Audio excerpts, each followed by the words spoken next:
ஸ்கூலுக்கு கிளம்புனேன். என் மனைவி சொன்னாங்க, எங்க கீரை வச்சிருக்கேன் அப்படின்னாங்க. பரவாயில்ல, தூக்கு முடிச்சு பேசுறோம்னு கீரை செஞ்சு வச்சிருக்கா போல இருக்குன்னு மிச்சம் வைக்கிறாம சாப்பிட்டு வரேன்னு. நீங்க ஆடா மாடான்னு ஏண்டின்னு ஒரு கட்டு கீரை வாங்கி வச்சிருக்கேன், பள்ளிக்கூடத்தில் போய் ஆஞ்சு சுத்தம் பண்ணி கொண்டு வாங்க அப்படின்னா. பள்ளிக்கூடத்தில் போய் இந்த வேலை செய்யலாமாடி அப்படின்னு கேட்குறேன். அவன் சொல்கிறா, நீங்கள் மட்டும் பேப்பரை கொண்டாந்து வீட்டில் திருத்துறீங்க, இந்த வேலையை அங்கே போய் ஜெயிக்க அப்படிங்கிறான். இப்போ குடும்பம் அப்படித்தான் இருக்கு. இப்போ பெண்கள்லாம் உண்மையிலே நல்லா ரசிக்கிறீங்க. உண்மையிலே பெண்களுக்கே கஷ்டமான வேலை என்ன சொல்லுங்க பார்ப்போம். பெண்களுக்கே கஷ்டமான வேலை, இத்தனை குடும்ப பெண்கள் இருக்கீங்க, என் தாய்மார்கள் சகோதரிகள் இருக்கீங்க, பெண்களுக்கே கஷ்டமான வேலை என்ன? சும்மா சொல்லுங்களேன். நம்ம குடும்பங்கள் தானே இருக்கும். பெண்களுக்கே கஷ்டமான வேலை என்ன?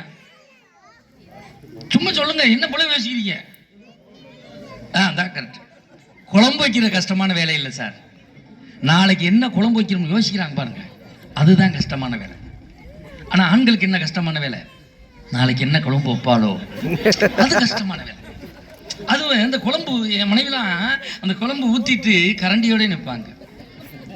எப்படி குழம்பு எப்படி எப்படி சொல்றது? நல்லா இருக்குன்னா இதே வச்சு ஊத்துவா, நல்லா இல்லைன்னா கையில் இருக்குது கரண்டி.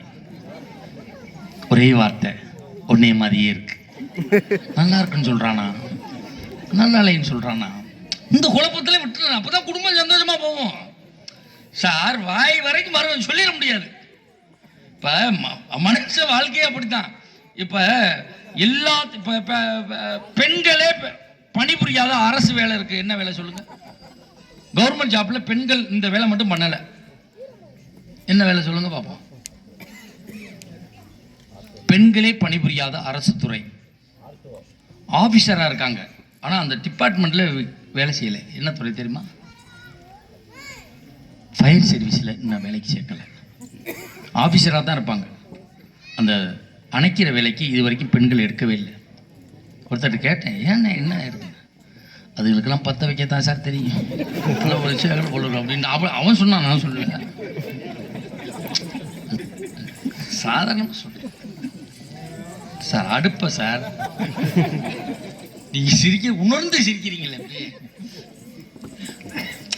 இன்னொருத்தர் சொன்னா, ஏன் பற்ற வைக்கிறதுக்கு விடு, ஏன் சேர்க்கலை அப்படின்னா, இல்லை சார் அந்த ஃபோன் கால் வரும் ஃபயர் சர்வீஸ்க்கு, 2 செகண்டில் எந்திரிக்கணும், 3 செகண்டில் ட்ரெஸ் மாற்றணும், 5 செகண்டில் எல்லாம் ரெடி ஆகி 7 நிமிஷத்துக்குள்ளே அந்த வண்டியில் ஏறணும்.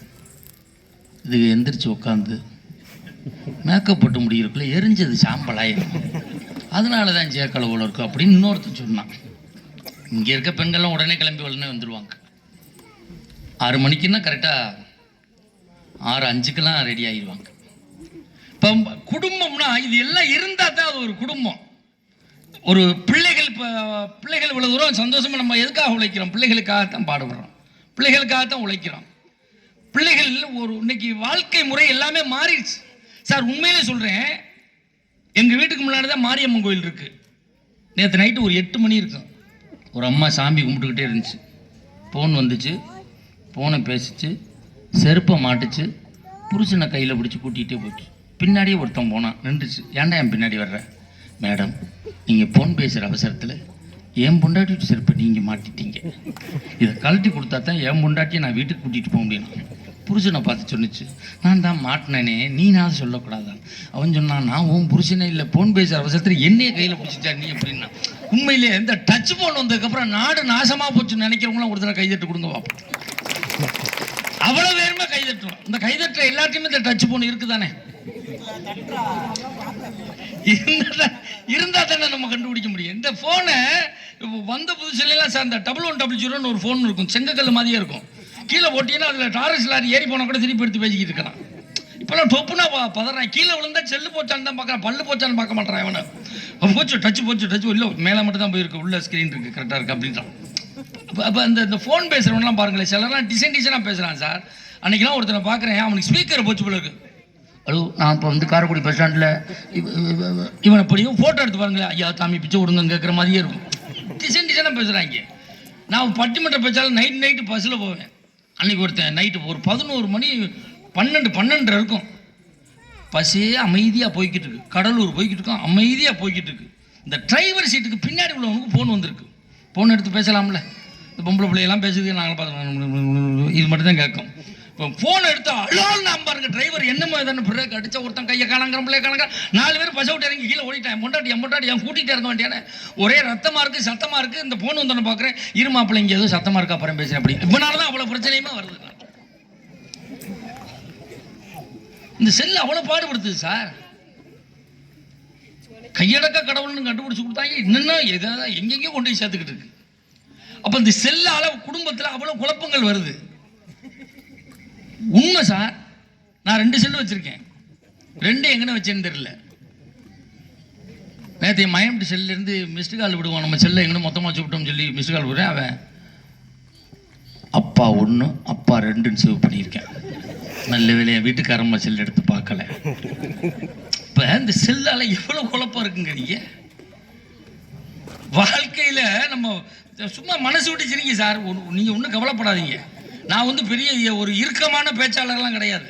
வாழ்க்கையில் என்ன நடக்குதோ அதை சொல்லுவேன். இப்போ ஒரு காலத்தில் பெண்கள்லாம் நிறைய பெண்கள் இருக்கிறதுனால சொல்கிறேன், பெண்கள்லாம் குங்குமத்தில் போட்டு வைப்பாங்க. கண்ணதாசன் தான் அர்த்தமுள்ள இந்து மதம் நூலில் சொன்னார், திருமணமாகாத பெண்கள் சாந்தில் பொட்டு வைங்க, திருமணமான பெண்கள் குங்குமத்தில் பொட்டு வைங்க அப்படின்னார். இந்த பொட்டு வைங்க வேணாங்கல்ல, இந்த ஒட்டு பொட்டு தயவு செய்து வைக்காதீங்க. ஒட்டு போட்டு வைக்கிறீங்களா, பழசா போச்சுன்னா அதை தூக்கி போட்டு போங்க மேடம். அந்த பழசா போன பொட்டு எடுத்து என்னென்ன பண்ணுறீங்க, எடுத்து கதவுல ஒட்டுறது, கக்கூசி பீங்கானில் ஒட்டுறது, சன்னல்ல ஒட்டுறது, எங்கன்னு பொட்டு ஒட்டி இருக்குன்னே தெரியல. அன்னைக்கு ஒரு நாள் பட்டிமன்றம் பரமக்குடியில் முடிஞ்சு காரைக்குடி போகணும். விடிய காலமா நிற்கிறேன், பஸ்ஸை காணோம். ஏவிஆர் பஸ் வந்துச்சு, ஆஹா வந்துருச்சுடான்னு ஏறி உள்ளே போனால், அதுவும் சன்னலோரமாக சீட்டு கிடச்சா அவ்வளோ சந்தோஷமாக இருக்கும். ஒரு பேச்சாளர் தூங்காமல் இருக்கும் உனக்கு. ஏறினவன் தூங்கிட்டேன். கம்பியில் எவ்வளோ பொட்டை ஒட்டிட்டு போயிருந்திருக்கேன். 2 தூங்குனவன் பொட்டு சட்டையில் ஒட்டிடுச்சு. வீட்டுக்கு நான் போயிட்டேன், இதை நான் பார்க்கல. காலிங் பில் அடித்தேன், மனைவி கதவு திறந்தாங்க. பொட்டாவை பார்த்துட்டா, நான் பார்க்கல. இது எவ்வளவு நாளாக நடக்குதுன்னா, நான் பட்டிமன்றம் பேசுறது தான் அவள் கேட்குறான்னு, உன்னை கல்யாணம் பண்ணுறதுக்கு முன்னாடி இருந்தே நடக்குது அப்படின்னே முடிஞ்சு வச்சுக்காது. இப்போ ஒரு மனுஷன் வாழ்க்கையில் ஒரு பொட்டாலே என் வாழ்க்கை பொட்டுன்னு போய் பார்த்துச்சா இல்லையா? இந்த பொட்டை வச்சு என்னென்ன பாடு. ஆனா சில முடிவு எடுப்பாங்க பெண்கள்.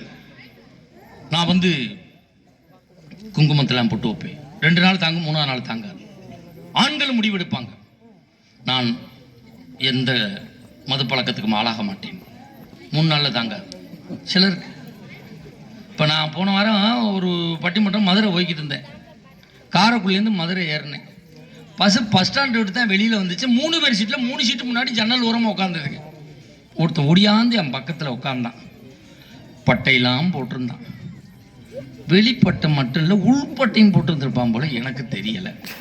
பசி எங்கே போகுதுன்னா மதுரை போகுதுன்னு. அப்படிலாம் போகக்கூடாது, கிரகத்தை கூட்டுறான்டான்னு எந்திரிக்க போனேன். கம்பியோட கேட்டு போட்டு பிடிச்சிக்கிட்டான். உட்கார். நான் சன்னல்லே சாஞ்சிட்டேன். அப்படின்னா கண்ட்ரைட்டு வருவாரா? வருவார். என்னென்ன ஊர் வரும் அப்படின்னா, அது என்ன ஊர் வருமே தெரியாமல் ஏறி இருக்கான். பிள்ளையார்பட்டி, குன்றக்குடி, பிள்ளையார்பட்டி, திருப்பத்தூர், மேலூர், மதுரைன்னு. அப்படிலாம் வரக்கூடாதே அப்படின்னா, எந்திரிக்க போனோம்னா வாந்தி எடுக்கிற மாதிரியே வர்றான். எடுத்துன்னு தொலைமா உப்புங்கிறான், உட்காந்துக்கிறான். சன்னல்லே சாஞ்சிட்டேன். சொன்னான், தம்பி மேலூர் ரொம்ப நாளாக அந்த இடத்துல இருக்குது, பிள்ளையார்பட்டியும் ரொம்ப நாளாக அந்த இடத்துல இருக்குது. பிள்ளையார்பட்டியை தூக்கி காரைக்குடியில் வைக்கணும், காரைக்குடியை தூக்கி மேலூரில் வைக்கணும், என்ன சொல்கிறாயின்னு கேட்டான். முடியாதுன்னா வாந்தியை வாயிலே விடுவான். அப்படியே செய்வோம்னே அப்படின்னு. நாங்கள் பேசினதை பின்னாடி 2 பேர் கேட்டுக்கிட்டு இருந்திருக்காங்க. ஒருத்தன் சொன்னான், முன்னாடி பாடுறா 2 குடியார பயிலவே என்னம்மா பேசி குடிச்சதாவே மாட்டினதுன்னா. இன்னொருத்தன் சொன்னான், இவன் கொஞ்சமாக தான் ஏற்றிருப்பான் போல இருக்கு, இந்த மூக்கு நீளமாக இருக்கும் தானே ஃபுல்லாக ஏற்றிருப்பான் போல இருக்கு, இவன் சொல்றதுக்கு பூரா ஆமா போடுறான் அப்படின்னா. உண்மையில யாருக்கு தெரியுமா கோவில் கட்ட வேண்டும்? நித்தம் நித்தம் குடிகார கணவன் ஒரு குடும்பம் நடத்துகிறாளே, அந்த பெண்ணுக்குத்தான் இந்த சமூகத்திலே கோயில் கட்டி கும்பிட வேண்டும். அப்போ ஒரு குடும்பம் எப்படி இருக்கணும் அப்படிங்கிறத வாலி ஒரு பாட்டில் சொன்னாரு. லைட்டா எக்கோ இருந்தா, வாய்ப்பு இருந்தா லைட்டா கொடுங்க.